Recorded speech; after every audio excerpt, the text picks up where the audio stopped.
GCH and WGCH.com anywhere. WGCH News Center Times 8:52, and now we're happy to be joined, although I always wish the auspices were under better circumstances, by Bree Smith. She's the sister of George Smith IV, tragically lost his life on his honeymoon cruise, a death still unsolved to this day. And Bree is here to talk us about the latest developments there. First off, what's the status of things, Bree? Well, the status is that George's investigation was opened and closed by the FBI twice. The last time was in 2016. We're hopeful that under the new Trump administration, with the new Attorney General Jeff Sessions, that the case will be reopened. And why do you feel that, by the way? Is he more amenable, have you heard, to...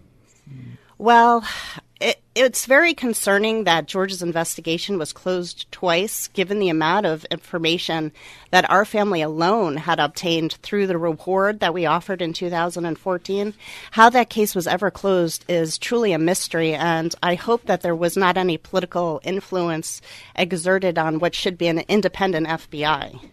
Do you have any sense as to why they did close it? Well, they claimed that there was not enough evidence, but the evidence that we knew of was very compelling, so that's concerning to us. And we were talking a little bit about it. When you say compelling, do you have a sense of who the culprits might be or what should be looked at exactly? We have a lot of information about eyewitness accounts on the night and since, but, we keep that to ourselves because we've promised confidentiality for the people that have stepped forward through our reward. And what gives you, have you approached anybody in the Justice Department in the Trump administration? Not yet. I haven't, but I'm in the process of doing so. Okay.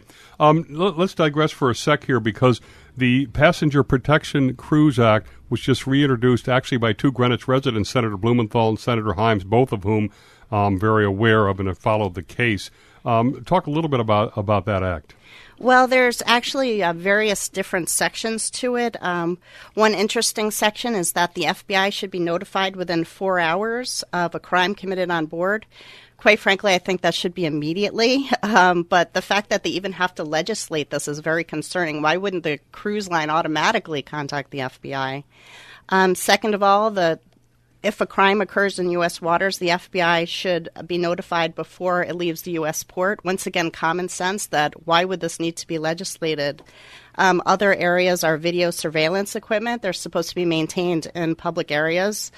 And once again, I say, let's hope that the video equipment actually works, is not encrypted, and isn't taped over, which is a concern that crime victims might have. Basically, I think there's a lot of sections of this new Cruise Passenger Protection Act. It doesn't go far enough, but it's a good start. The important thing that it's actually enforced, Jim. And do you think it'll get through Congress? Because obviously it was reintroduced in the last session as well. Well, yeah, apparently it's been reintroduced a few times. I think the lobbyists for the cruise lines are very strong. I'm hopeful now that the senators and representatives will actually act. The number of crime victims is escalating per week, and it's time for Congress now to act and do something about these crimes that are committed when there's no justice afterwards. It's really horrendous.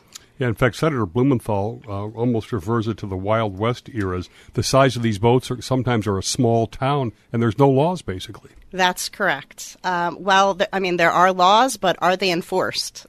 and one of the big issues, right, was they cruise line cleaned up all of the evidence or whatever you want to call it on George's death almost immediately. Well, they claimed that they had clearance from the Turkish authorities, but the FBI had not been on board. Also, George went overboard approximately 3:15. The Turkish police were not called till noon the next day. So there's a period of approximately 9 hours where we don't know what happened in that room, and we also don't know what happened on the overhang where George was lying, sadly, alive for some time that night. Wow. So you've obviously got confidential sources. Are you confident that this crime can be solved? I think that under President Trump, with an independent FBI and a prosecutor that's willing to go ahead, this crime will be solved. All right. Well, WGCH, as I always end the interviews, we were committed to staying with the story until we get a solution. The Smith family has obviously been in Greenwich in Cas Cab, I think, for generations. We've been talking with Bree Smith, sister of George Smith IV, and her parents obviously have to live this every day still, so that it's important that we move the Cruise Passenger Protection Act through and get the investigation re-energized. And Bree has a website which she keeps updated. Give us the name of that.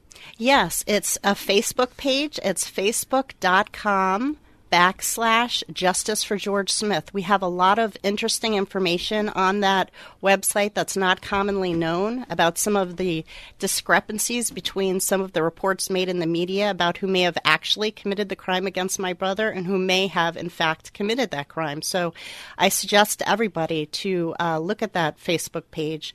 There are actually a lot of eyewitnesses accounts regarding the presence and possible involvement of Royal Caribbean crew members.